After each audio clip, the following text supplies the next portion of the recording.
My eyes have been closed now for about a minute. I'm sitting in a chair in my living room, and the sun is warm on my face. I feel relaxed and focused, and I want to share with you some reflections on a few questions that may be of interest to students of the science of behaviour. I'll start by noting things that I am aware of as I sit here. I hear my children talking next door, and I hear sounds in the kitchen, sounds of someone preparing something to eat. I hear the sounds of passing traffic in the distance, intermingled with chirping from the sparrows that have colonised the ivy in the gable wall outside. The light from the sun waxes and wanes on the surface of my eyelids. When I concentrate on the sound of the fan from the computer, I become more aware of the sound of my own breathing, my chest rising slowly and falling away. The more I watch my chest rise and fall, the more I become aware of the sound of air rushing in and out of my nostrils. It actually sounds quite loud now. My heart, I can feel its rhythm deep inside me. I feel the weight of my body as it pushes into the chair. When I look at my body as a whole, the image of a shell comes to mind. I feel the shell that is me. I choose this word because it seems to fit with an image I have of two perspectives. The me as viewed from outside by others, and the me who is viewing with closed eyes. Together these perspectives create the living paradox of a never-ending space inside a shell of limited dimensions. This never-ending space I refer to is the only way I can describe my feeling for what I see with closed eyes. And by limited dimensions, I mean the physical edges to my body as viewed by others, where my body begins and where it ends. I find it really interesting to flit between these two perspectives. But how can that which is me exist without limits and at the same time be limited? Can I really see myself as others see me? There are so many questions from my childlike curiosity. How would a science of behaviour guide me? In dealing with these kinds of questions, I know my words aren't exactly precise. As a trained scientist, I also know that my colleagues would ask me to avoid using words that are not accurately defined. But oftentimes, when you look with your eyes closed, you see things that are difficult to put into words, to define precisely. Every human being can talk about what they see when their eyes are closed, even behaviour analysts. Somehow or other, in the pursuit of a science of behaviour, an impression has been created that behaviour analysts have no time for personal reflections. I don't have a problem talking about my feelings or thoughts, or whatever I see in my personal reflections, and neither did Skinner. But how does the science deal with the enigma of events that I am aware of, yet which are not open to inspection by others? There is a clue here in the way that the question has been framed. Let me repeat it. How does the science deal with the enigma of events that I am aware of, yet which are not open to inspection by others? This question implies that the practice of science is synonymous with investigations based on the shared perspective of people looking at my body from outside, and nothing else. But is this really the case? To help address this question, here are some images. The first shows one way of depicting a shared perspective. The three people standing here are scientists, and they are observing another person. The ring represents their shared perspective. Now let's bring the image to life by animating it.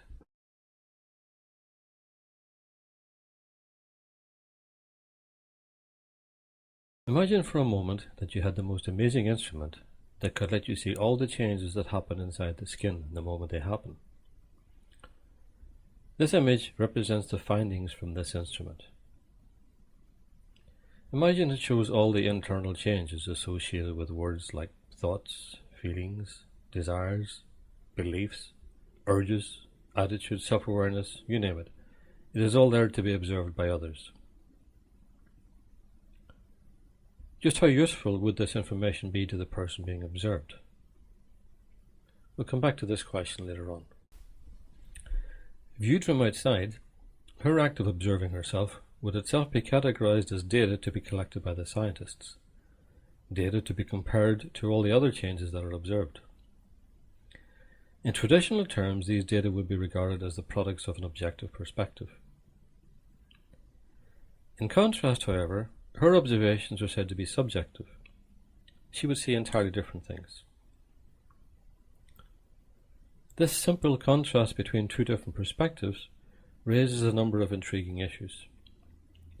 The focus of this presentation is to explore some of these issues and to see how they are handled by a science of behaviour. An iconic instrument in the history of science is the microscope. Its invention provided researchers with a tool for making special kinds of detailed observations. A science of behaviour also makes detailed observations, and like the microscope, the level of analysis can be adjusted when analysing behaviour.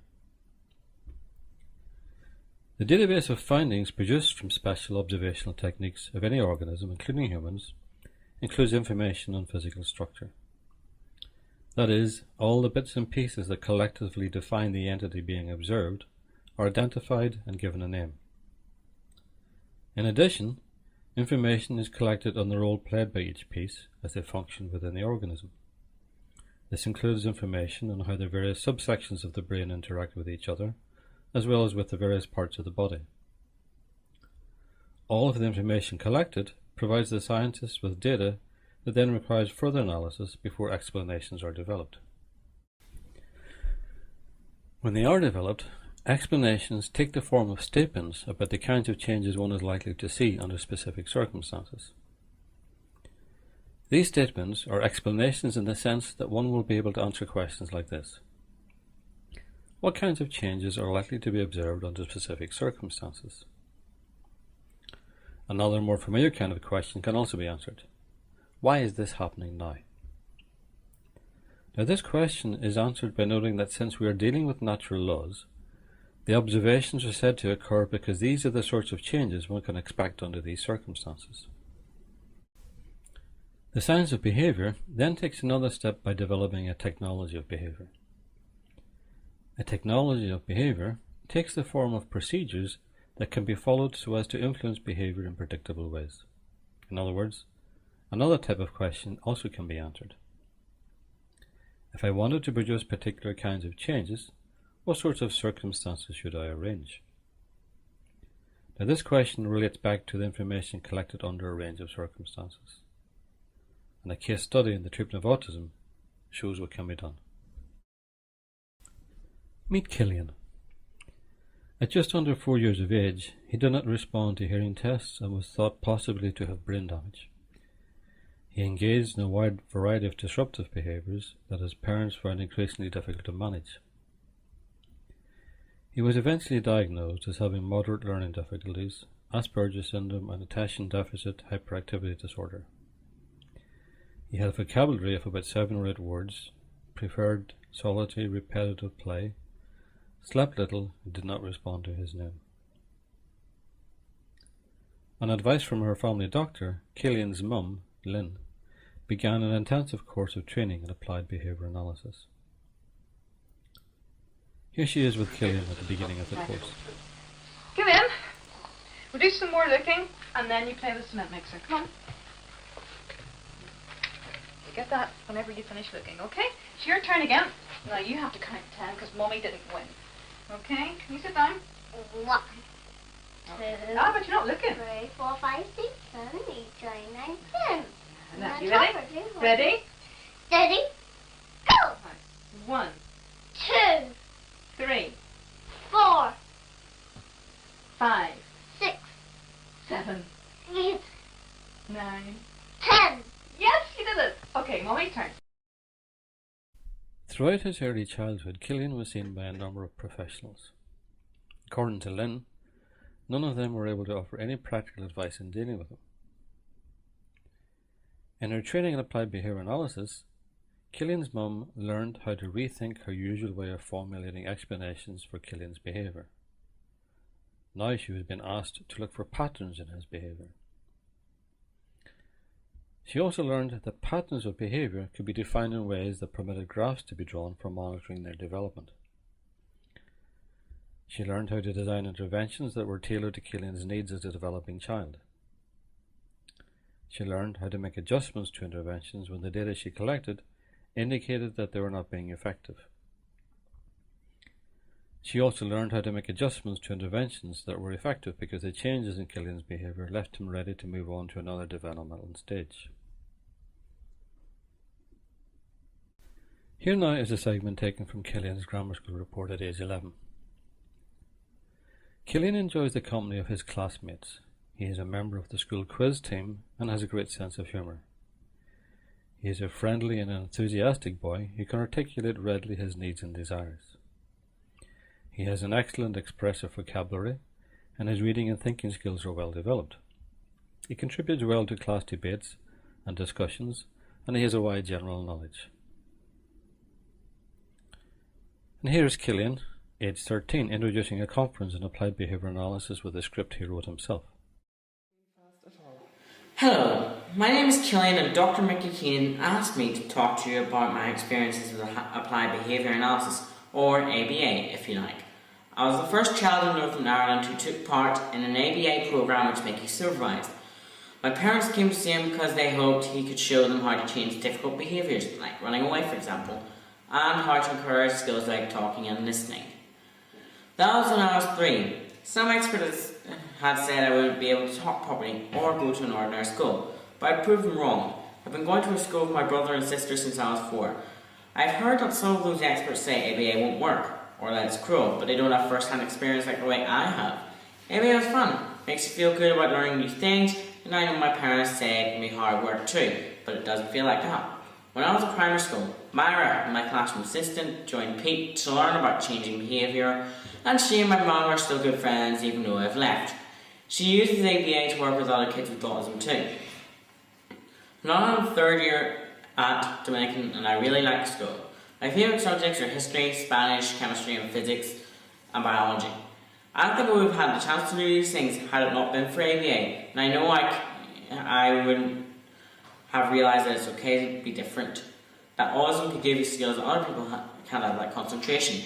If you can learn how to, I hope you enjoy your conference and that it will help other kids and their parents find out about ABA.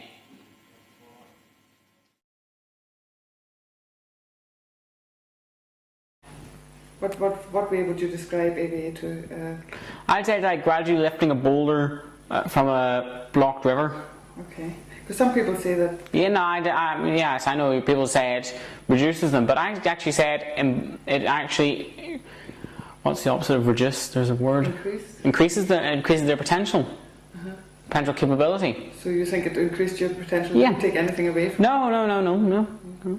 But what did you say about this image of the river? Yeah, I'd say it's like gradually removing a boulder from a blocked river. So you would have been the blocked river? Yeah. And the boulder would be lifted? Yeah. And that was the ABA that lifted that boulder? Yeah. Killian's transformation from a child lost to himself, his family and the community is remarkable by any standards. However, this story would have been different if it had not been for the guidance provided by the child-centred and holistic ethos of a science of behaviour. In recent years, the scientific analysis of behaviour has stimulated applications in a wide variety of areas, including autism, medicine, ageing, education and business, to name a few. Intriguingly, the questions asked of nature by this science also extend to the behaviour of the scientist. This might appear to be an unusual step to take, but in reality it is an inevitable outcome of the agenda of a science of behaviour, because a scientist is also a behaving organism that can be studied. A central pillar in the conceptual tools of a scientist traditionally has been the adoption of an objective perspective. The term objective is defined as being not influenced by personal feelings, interpretations or prejudice. It is from this objective perspective that scientists make their observations and formulate their explanations of behaviour. What happens though when this behaviour of adopting an objective perspective is itself examined under the microscope, so to speak? It may seem strange that there is anything to be gained from such an exercise. However, a few examples outside of a scientific analysis may help to illustrate the kinds of lessons that emerge. These are familiar examples, but their lesson is to show that conclusions drawn from the behaviour of adopting one perspective, whatever it is called, exist relative to conclusions drawn from another perspective. In this animation, for example, we see a man driving a car and watching a fly hovering in front of him. Imagine he was asked this simple question: how fast is the fly moving? A simple question, and no doubt he would say that the fly is fairly stationary. In other words, he has come to a conclusion that seems perfectly reasonable from his perspective. Let's switch perspectives now and ask the same question of another observer who sees the car driving past at 60 miles per hour. This time a very different answer emerges. So which perspective supplies the real answer? Is there only one answer? Surely the fly can't be both stationary and at the same time moving at 60 miles an hour. The answer of course depends on the perspective or context from which the question is posed. Let's look now at another example of conclusions that arise from different perspectives on the same observations of behaviour. In this image we see a surgeon performing an emergency operation on a child. Outside of the operating theatre, a number of people are watching the surgeon. Imagine that the surgeon was providing a running commentary on his procedures because these were medical students who were looking on. In this instance, it is crucial that the expertise of the surgeon is communicated precisely for students who may one day have to perform a similar operation themselves. He describes every incision and every facet of the biological system he is dissecting and repairing. Now imagine what would happen if we were to change the context and replace the students with parents of the child. Suddenly, the words of the surgeon would appear cold and clinical, uncaring and insensitive to the human being in his care. No matter how precise and sophisticated his technical skills might be, parents would be appalled if he only communicated with them on this level. The lesson here is similar to the previous one. When we change the context of an observation, there is a shift in perspective that raises unexpected issues. On a more general level, the implication from the examples with the fly and the surgeon is that people can become anchored in one perspective. And when they are, usually they are unprepared for issues that arise when an alternative perspective is presented. Unfortunately, in many cases conflict arises in these kinds of situations because people fight to defend a worldview to which they have become accustomed. History is littered with examples. Take slavery. In the American South before the Civil War, a physician named Samuel Cartwright argued that many slaves were suffering from mental illnesses that left them with the uncontrollable urge to escape, to destroy property on the plantation, to be disobedient and to refuse to work. Slave owners were therefore reassured that mental disorder, and not the intolerable condition of slavery itself, made people seek freedom. One of the many outcomes of the findings of science generally is that we are educated by shifting our perspective on how we think about or manage a particular phenomenon. Within behaviour analysis, there have been a number of findings that have had this effect. Killian's story, for example, was an eye-opener for local professionals not familiar with how the findings of behaviour analysis could be used to help him make the progress he made. There is, however, another more general finding from the study of behaviour that has stimulated much debate about what constitutes an explanation for an observation. It concerns the analysis of patterns of behaviour. We are all familiar with patterns of behaviour in our daily lives, and we use the word routine when we refer to them. Our parents have educated each of us in a variety of routines, from morning routines, evening routines, self-help skills, and so on. Every skill consists of patterns of behaviour that are executed in particular ways. In the laboratory, when scientists examined patterns of behaviour, they uncovered some surprising issues. I will try to explain these issues with the help of this character. In this first scene, we see a simple arbitrary pattern of behaviour. Let's change the context now by putting in place a microscope. Now we have something different to think about during our observations. In this instance, we simply acknowledge that changing across time is an important aspect of what organisms do. We refer to this process of change as the behavioural stream. Like a stream, behaviour flows through an environment, and like a stream, behaviour changes and is itself changed by the environment through which it flows.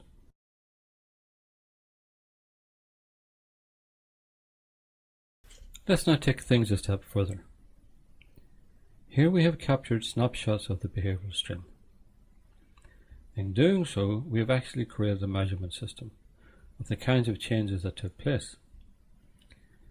In other words, this image shows that it is possible to count the frequency or measure the duration of behaviours within a pattern. We could even count the frequency or record the duration of the pattern itself across different time spans. The current pattern might not be all that interesting or meaningful. However, when Lynn was working with Killian, she had to learn to identify patterns in his behaviour and in her own behaviour as she interacted with him. She had to count how often particular behaviours occurred, and she also had to record their durations. Because she had an accurate record of Killian's behaviour, this made it easy to measure whether particular programs were effective in helping to produce changes that empowered him. We will stay with this image for a moment because it raises issues similar to those raised earlier when we looked at how different perspectives on an observation can lead to different conclusions. These issues are best understood in the following way. Imagine for a moment that the person highlighted here doesn't know that his behaviour is observed to be part of a pattern. That is, imagine he doesn't know that his behaviour at any point in time is merely a snapshot within a stream of changes that make up a pattern. How might he feel if information about his pattern is shared with him? One possible outcome is that he may feel robbed of his individuality. This is an understandable reaction because all of his thoughts and feelings that make up the components of the stream are now viewed simply as components. Furthermore, these components cannot be used to explain the pattern because they are part of the pattern. This conclusion flies in the face of how we normally explain behaviour.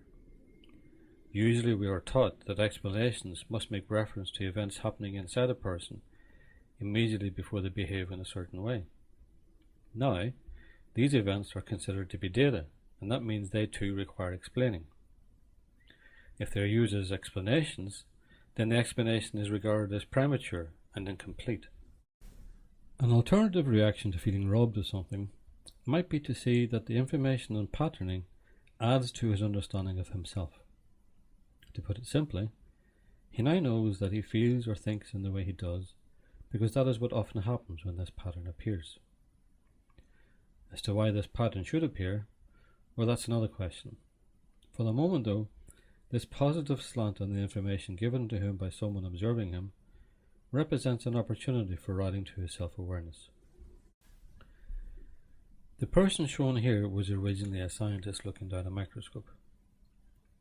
If we extend this perspective on self-awareness to the activities of the scientist, we come to an interesting conclusion.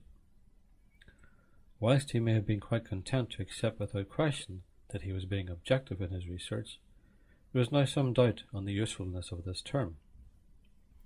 Scientists value objectivity because they claim that being objective produces unbiased data. Like any other human being though, scientists cannot stand outside of their own behavioural streams. Thus, when scientists lay claim to being objective instead of being subjective, they forget that their resulting conclusions can be viewed simply as examples of the behaviour that characterises the unfolding of their respective behavioural streams. When a number of scientists then agree to look at something objectively, a more accurate term to describe conclusions from their shared perspective is intersubjective agreement. This means that the original distinction between objective and subjective is not as clear as first thought. This is an interesting position to arrive at, because it has implications for dealing with observations that only one person can make. For example, does it mean that a person living on her own on a desert island can't be a scientist because there is nobody around who can participate in an intersubjective experience? Does it mean also that as soon as a trained scientist closes her eyes, she no longer can function as a scientist because again there is nobody with whom she can verify her experiences? Does it mean that observations must be shared visual observations for them to be regarded as being useful for scientific analysis? Does it mean a blind person cannot be a behavioral scientist? Does it mean that observations of oneself when one's eyes are closed do not provide valuable information to be shared with others? One strand in an answer to all of these questions depends to some extent on what is meant by an observation. A number of blind people, for example, can participate in intersubjective agreement simply by using their other senses to make an observation. They could all touch something or agree that it feels rough or smooth or whatever. A person sitting with his eyes closed can also observe. You heard me do this at the beginning of this presentation. Indeed, everyone on the planet makes observations every second. But does that mean they're all scientists? The short answer is no, because scientists do things apart from observing. They use special kinds of procedures called experiments. Experiments are used to guide scientists when they sift through a number of related observations before they can be confident in their conclusions about how something works. In the analysis of behavior, experimentation has proven central to the identification of fundamental laws of behavior. The simplest of experiments are those that answer questions like the following. If I do X, what does the organism do? Or, what do I do to make the behavior happen again? Another one, in what way will the behavior change when I make these further changes either to the antecedents of the behavior or to its consequences? Now there is a theme running through all of the questions being asked here. They all involve attempts both to influence the behavioral stream and to do so in ways that can be predicted. And when scientists are successful in their experiments, they provide us with new ways to explain why behavior occurs. Remember, we said that traditionally it is believed that behavior occurs because of processes that happen inside an organism. Now, however, internal processes are viewed simply, as I said earlier, as further details of the behavioral stream. The environmental circumstances that guide changes in the stream are now central to the creation of an explanation. In other words, now we can say with confidence that the stream changed in the way it did because of these circumstances. This shift in perspective represents a dramatic new way to explain behavior. It provided the basis for getting the planned changes in Killian's behavior, for example. His opportunities for learning were created by firstly examining his current interaction with his physical and social environment, and then redesigning his interaction with this environment. This way of talking can sound rather cold and is reminiscent of the issues that arose from our discussion on communication with the surgeon. There is, however, another way of talking about the science that helped Killian. We could say, for example, that new experiences were tailored for him so as to produce lasting changes in his behavior. Although this sounds more familiar, it is interesting to note that the original meaning of the word experience was to travel through. Since it is the environment that we travel through, it makes sense to learn how to use the language and findings of a science of behavior to guide us. And when we do, the language feels less cold and we can get amazing results. For people new to behavior analysis, it can be difficult to make that required shift in focus after years of being taught that explanations are found by looking inside an organism.